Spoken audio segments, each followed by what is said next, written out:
മുതിർന്ന മാധ്യമപ്രവർത്തകൻ സജീവൻ നമുക്കൊപ്പം ചേരുന്നു. ശ്രീ സജീവൻ, അൻവറുമായി ഒരു അനുനയമാവാമെന്ന സൂചന കോൺഗ്രസ് പങ്കുവച്ചു. ഒരുപക്ഷെ അത് ഈ ഉപതെരഞ്ഞെടുപ്പ് എന്ന രാഷ്ട്രീയ സാഹചര്യം മാത്രം മുന്നിൽ നിൽക്കുമ്പോൾ അൻവറുമായി നേരിട്ടൊരു ഏറ്റുമുട്ടൽ വേണ്ട എന്ന തോന്നൽ മാത്രമുണ്ടാകുന്ന ചില ധാരണയാവാം. അതിനപ്പുറത്തേക്ക് അൻവറിനെ ഒപ്പം നിർത്തേണ്ടത് UDF-നും കോൺഗ്രസിനും ഒരു അവിഭാജ്യ ഘടകമൊന്നുമല്ലല്ലോ, അല്ലേ?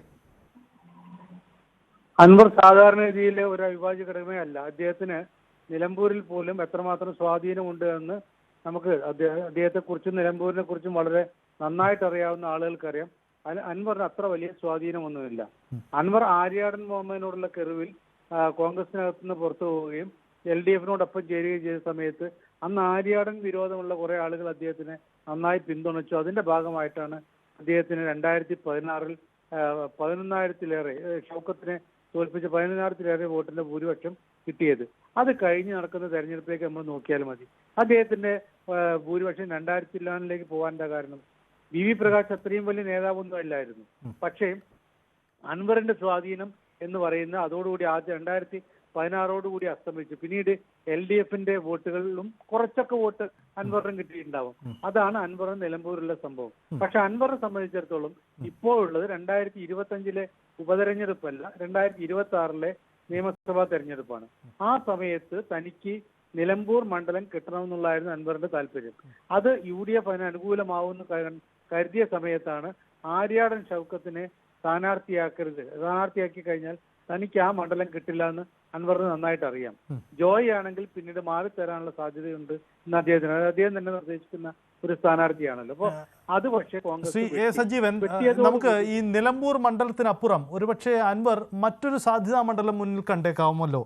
ഉദാഹരണം തിരുവമ്പാടി പോലെ സാധ്യതയുള്ള സ്ഥലമുണ്ട്. തിരുവമ്പാടിയിലാവട്ടെ ഈ കാർഷിക പ്രശ്നങ്ങൾ, വന്യജീവി പ്രശ്നങ്ങൾ ഏറ്റവും സങ്കീർണതയുള്ള സ്ഥലം കൂടിയാണ്. അൻവർ ഉയർത്തിക്കാട്ടുകയും ചെയ്യുന്നു. അങ്ങനെ ലീഗിൻ്റെ ലീഗ് മത്സരിക്കുന്ന തിരുവമ്പാടി ലക്ഷ്യമിട്ടുകൊണ്ട് അൻവർ നടത്തുന്ന ഒരു നീക്കം കൂടിയായി തന്നെ ഇതിനെ കണ്ടുകൂടെ? കാരണം നിലമ്പൂർ ഇനി അൻവർ ലക്ഷ്യം വെക്കുന്നുണ്ടെന്ന് കരുതാനുണ്ടോ?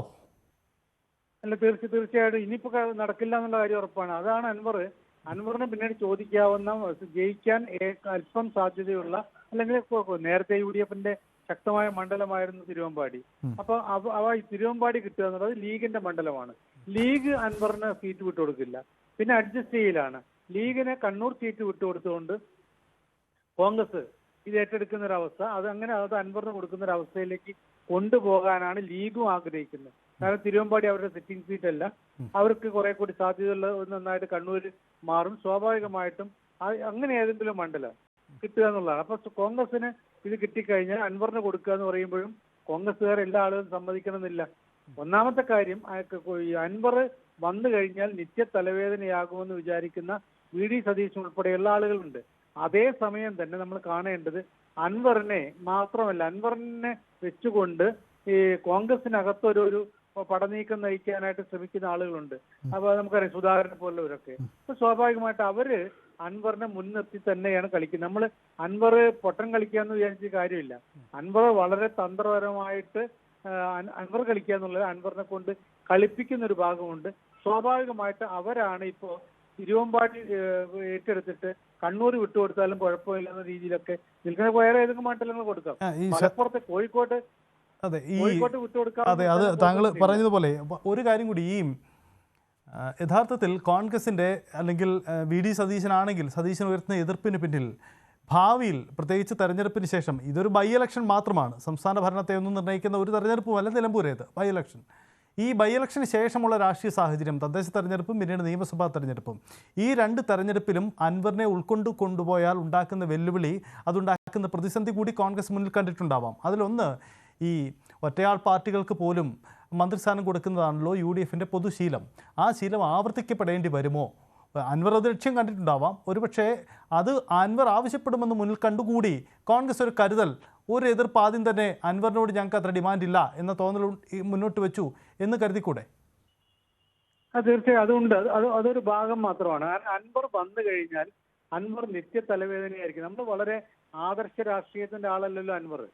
അൻവറിന്റെ ഇതുവരെയുള്ള ജീവിതത്തിൽ, രാഷ്ട്രീയത്തിന് അപ്പുറത്തുള്ള അദ്ദേഹത്തിന്റെ ജീവിതമൊക്കെ നമുക്കറിയാവുന്ന വിവാദങ്ങൾ ഉള്ളതാണ്. ഈ പറയുന്ന കോൺഗ്രസ്സുകാർ തന്നെയാണ് അവിടെ അൻവറിനെതിരെ ശക്തമായിട്ട് രംഗത്തുണ്ടായിരുന്ന, അദ്ദേഹത്തിന് തടയണ പ്രശ്നമൊക്കെ. അപ്പോൾ അങ്ങനെ ഒരു ആദർശ രാഷ്ട്രീയത്തിന്റെയോ പുരളാത്ത രാഷ്ട്രീയത്തിന്റെ ഒന്നും ആളല്ല അൻവർ. അൻവർ ഒപ്പം നിൽക്കുമ്പോൾ പിന്നീടും തലവേദനയാവും എന്നുള്ള കാര്യം നമുക്കറിയാം. അപ്പൊ സ്വാഭാവികമായിട്ട് അതൊരു പ്രശ്നമുണ്ട്.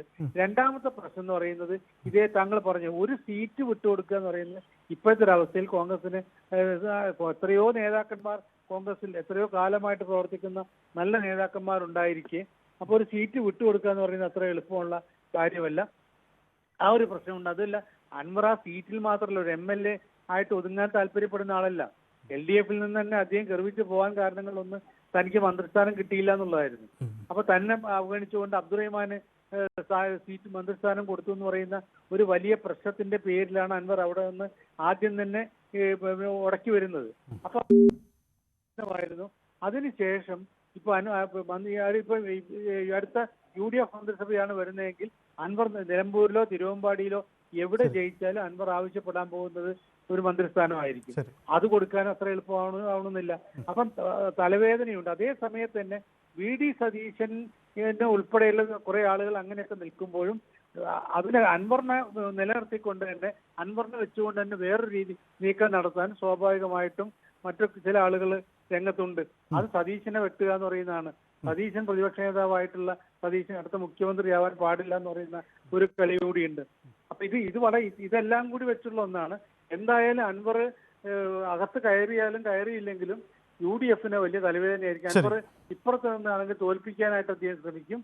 ആദ്യം അകത്ത് കയറി കഴിഞ്ഞാൽ പിൽക്കാലത്തേക്ക് ഒരു തലവേദനയും ആയിട്ട് മാറും. ശരി, വളരെ നന്ദി സജീവൻ. കിരൺ ബാബു തുടരുന്നുണ്ട്. കിരൺ, എന്തായാലും ഇന്ന് നമുക്ക് പ്രതീക്ഷിക്കാൻ പോകുന്ന ഒരുപക്ഷെ ഈ തെരഞ്ഞെടുപ്പ് രാഷ്ട്രീയ സാഹചര്യത്തിൽ ചില അനുനയങ്ങൾ അൻവറിന് അനുകൂലമായ ചില പ്രസ്താവനകളൊക്കെ നടത്തി അൻവറിനെ ഒപ്പം നിർത്താൻ ശ്രമിച്ചേക്കാം. അതിനപ്പുറത്തേക്ക് അതൊരു പൊതു മുന്നണി ധാരണയായി അൻവറുമായി രൂപപ്പെടാനുള്ള സാധ്യത ഇല്ലെന്ന് തന്നെയല്ലേ നമുക്ക് പ്രതീക്ഷിക്കേണ്ടത്? സജിത്തെ, അങ്ങനെ തന്നെ പ്രതീക്ഷിക്കാം. ഏതെങ്കിലും തരത്തിൽ സീറ്റിൻ്റെ കാര്യത്തിലോ അല്ലെങ്കിൽ മറ്റു കാര്യങ്ങളിലോ ഒന്നും ഉറപ്പ് നൽകാൻ എന്തായാലും കോൺഗ്രസിൻ്റെയോ ലീഗിൻ്റെയോ നേതാക്കൾ തയ്യാറായേക്കുമെന്ന് തോന്നുന്നില്ല. ചിലപ്പോൾ പരിഗണിക്കാം എന്നതിനപ്പുറത്തേക്ക് അല്ലെങ്കിൽ ഇന്ന സീറ്റ് നൽകാം, അങ്ങനെയൊന്നും സീറ്റ് നൽകാമെന്ന് UDF-ൻ്റെ ഒരു സംവിധാനം വെച്ച് ആരൊക്കെ ഏത് പാർട്ടിയൊക്കെ ഏത് സീറ്റിലെന്നൊക്കെയുള്ള ചില സീറ്റുകളുടെ സിറ്റിംഗ് സീറ്റുകളുടെ കാര്യത്തിൽ അപ്പുറത്തേക്കൊന്നും തീരുമാനം ഇപ്പോഴും ആയിട്ടില്ല. അവിടെയൊക്കെ പരിഗണിക്കാമെന്നതിനപ്പുറത്തേക്ക് ഏതെങ്കിലും തരത്തിൽ ഉറപ്പ് നൽകാനുള്ള സാധ്യത വളരെ കുറവാണ്. അൻവർ ഇതൊക്കെ അൻവറിന് ഇത് ചോദിക്കാനും കഴിയില്ല. എനിക്ക് ഇന്ന സീറ്റ് വേണം എന്നത് പരസ്യമായി ചോദിക്കാനും കഴിയില്ല. UDF പിണങ്ങിപ്പോയി കഴിഞ്ഞാൽ സ്വാഭാവികമായും UDF പറയും ഈ സീറ്റ് ചോദിച്ചതിൻ്റെ പേരിലാണ് പിണങ്ങി പോയതെന്ന് പറയുന്ന ഒരു അവസ്ഥയൊക്കെ ഉണ്ടാവും.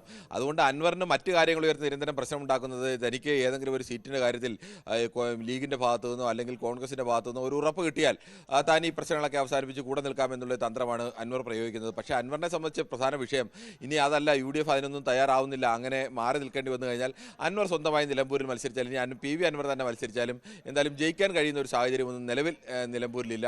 അങ്ങനെ പരാജയപ്പെട്ട് കഴിഞ്ഞാൽ അവിടെ ആര്യാടൻ ഷൗക്കത്ത് ജയിച്ചാലും ഇനി ഇടതുമുന്നണി നിർത്തുന്ന സ്ഥാനാർത്ഥി ജയിച്ചാലും രണ്ടായാലും ആത്യന്തികമായ പരാജയം PV അൻവറിനാവും. UDF-ൽ നിന്ന് ആര്യാടൻ ഷൗക്കത്തിനോട് ഉടക്കി UDF-നോട് ഉടക്കി എന്ന് മത്സരിക്കുകയാണെങ്കിൽ പിന്നീട് UDF ഒരു കാലത്തും PV അൻവറിനെ അടുപ്പിക്കില്ല. സ്വാഭാവികമായും PV അൻവറിന് ആര്യാടൻ ഷൗക്കത്ത് അവിടെ നില ഉറപ്പിച്ചു കഴിഞ്ഞാൽ അൻവറിന് ആ മണ്ഡലത്തിലുള്ള സ്വാധീനം അടക്കം നഷ്ടപ്പെട്ടു പോകുന്ന ഒരു സ്ഥിതിയിലേക്ക് വരും. ഇനി ഇടതുമുന്നണിയുടെ സ്ഥാനാർത്ഥിയാണ് ജയിക്കുന്നതെങ്കിലും ഇടതുമുന്നണി പിണറായി വിജയനെ അടക്കം വ്യക്തിപരമായി അധിക്ഷേപിച്ചുകൊണ്ട് ഇറങ്ങിപ്പോകുന്ന ഒരു നേതാവിനെ സംബന്ധിച്ചിടത്തോളം ഇടതുമുന്നണിയുടെ ഭാഗത്തു നിന്ന് ഏതെങ്കിലും തരത്തിൽ ഒരു പരിഗണന കിട്ടില്ല എന്ന് മാത്രമല്ല ചിലപ്പോൾ കടുത്ത രീതിയിലുള്ള പ്രതിരോധമൊക്കെ അൻവർ നേരിടേണ്ടി വരികയും ഒക്കെ ചെയ്യും. അതുകൊണ്ട് അൻവറിനെ സംബന്ധിച്ച് ഇപ്പോൾ തൽക്കാലം ഏതെങ്കിലും തരത്തിൽ ഒത്തുതീർപ്പ് വരുത്തി UDF-ൻ്റെ ഭാഗമായി നിൽക്കുക എന്നുള്ളത് മാത്രമാണ് മുന്നിലെ വഴി. പക്ഷേ അൻവർ അത് ആലോചിക്കുമ്പോഴും അൻവർ നേരത്തെ ഉദ്ദേശിച്ചിരുന്നത് വളരെ ഫലപ്രദമായി തന്നെ VS ജോയി അവിടെ മത്സരിക്കുന്നു. ഒന്നുകിൽ VS ജോയിയെ മാറ്റി അവിടെ മത്സരിക്കുക, അല്ലെങ്കിൽ അതിന് പകരം തിരുവമ്പാടി പോലൊരു സീറ്റ് ലീഗിനെയും കോൺഗ്രസിൻ്റെയും ധാരണയിൽ വെച്ച് മാറിക്കൊണ്ട് അങ്ങനെ ഒരു സീറ്റിലേക്ക് വരിക, ആ സീറ്റിൽ ജയിക്കുക, ജയിച്ചു മന്ത്രിയാവുക, അതൊക്കെ നടക്കും എന്നൊരു അമിതമായ ആത്മവിശ്വാസം ഉണ്ടായിരുന്നു. അൻവർ ഉദ്ദേശിച്ചത് ലീഗിനെയും കോൺഗ്രസിനെയും കാണുമ്പോൾ ആ നേതാക്കളൊക്കെ പറയുന്നത് വെച്ചിട്ട് വേഗത്തിൽ നടക്കുമെന്നൊക്കെ ഒരു പ്രതീക്ഷയൊക്കെ ചിലപ്പോൾ അൻവറിന് കാണും. അവരെ സമർത്ഥമായി തൻ്റെ തീരുമാനം നടപ്പാക്കാൻ അൻവറിന് ഇതുവരെ കഴിഞ്ഞതുപോലെ തന്നെ ഇനിയും നടക്കുമെന്നൊക്കെ തോന്നുന്നുണ്ടാവും. കോൺഗ്രസിനെ സംബന്ധിച്ച് അങ്ങനെയല്ല. അവർ ഇത്തരം തന്ത്രങ്ങളൊക്കെ നിരന്തരം കാണുകയും കൈകാര്യം ചെയ്യുകയും നിരന്തരം പ്രശ്നങ്ങളെ നേരിട്ടുകൊണ്ടിരിക്കുന്ന ഒരു മുന്നണിയാണ്.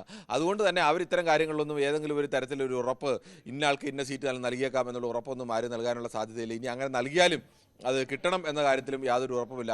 അത്തരമൊരു വല്ലാത്ത പ്രതിസന്ധിയിലാണ് യഥാർത്ഥത്തിൽ പി വി അൻവർ നിൽക്കുന്നത്. കോൺഗ്രസിനെ സംബന്ധിച്ച് ഇന്നിപ്പോൾ എ.പി. അനിൽകുമാർ അടക്കം അൻവർ വരട്ടെ എന്ന മട്ടിലൊക്കെ പ്രതികരിച്ചതിന് ഏതെങ്കിലും തരത്തിൽ അൻവർ പുറത്തു പോവുകയാണെങ്കിൽ ഒരു LDF-നോട് പിണങ്ങി UDF-നൊപ്പം നിന്ന് അൻവറിനെ ചവിട്ടി പുറത്താക്കി എന്നൊരു ആക്ഷേപം UDF-ന് കേൾക്കാൻ ആഗ്രഹിക്കുന്നില്ല.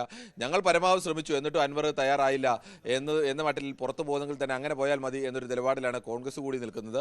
അതുകൊണ്ട് അൻവർ കൂടെ വരികയാണെങ്കിൽ നല്ല കാര്യം. ഇപ്പോഴത്തെ സാഹചര്യത്തിൽ അൻവർ കൂടെ വന്നാൽ ആ സീറ്റ് കുറെ കൂടി ജയിക്കാൻ കുറെ കൂടി ഉറപ്പാകുന്നൊരു കാര്യമാണ്. ഇനി അൻവർ ഇല്ലെങ്കിലും ഒറ്റയ്ക്ക് ജയിക്കാൻ കഴിയും എന്നൊരു ആത്മവിശ്വാസത്തിൽ കൂടിയാണ് UDF-ഉം കോൺഗ്രസും ഒക്കെ നിൽക്കുന്നത്. അതുകൊണ്ട് കോൺഗ്രസിൻ്റെ നീക്കത്തെ അതിനപ്പുറത്തേക്ക് ഒരു ഗൗരവമായി കാണേണ്ടതില്ല. ഞങ്ങൾ അൻവറിനെ ചവിട്ടി പുറത്താക്കിയൊന്നുമല്ല, അൻവറിനെ ഞങ്ങൾ പരമാവധി ചേർത്ത് പിടിക്കാൻ ശ്രമിച്ചു, എന്നിട്ടും അൻവർ ഉടക്കുണ്ടാക്കി പോയതാണ് വരുത്തുക എന്നതിനപ്പുറത്തേക്ക് മറ്റെന്തെങ്കിലും ഒരു ഗൗരവമായ ലക്ഷ്യം അതിനുണ്ട് എന്നും കണക്കാക്കാനാവില്ല. യെസ്, കിരൺ സൂചിപ്പിച്ചതുപോലെയാണ് ആ രാഷ്ട്രീയ സാഹചര്യം.